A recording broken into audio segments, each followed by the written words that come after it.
Kapotan ko'y may usag siya Hagata kasi kajing janja Siya nungit ko'y hagata kin kasi May usa ay kanong yani Kukun samla hae hidon May uwat yakiyangan Hatung hidon mahalanting kabasisya Kendit kendrit kung samla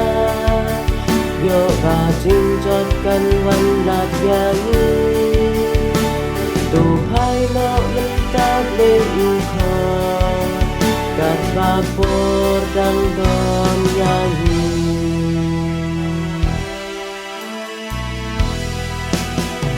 Kung sarong auria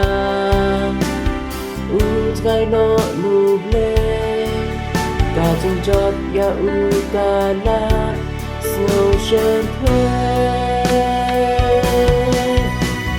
Aku kung samla Tungin phai lọc lời ngân ta Yo ba jing jot Kan wan lap Ya pi ya nga Yo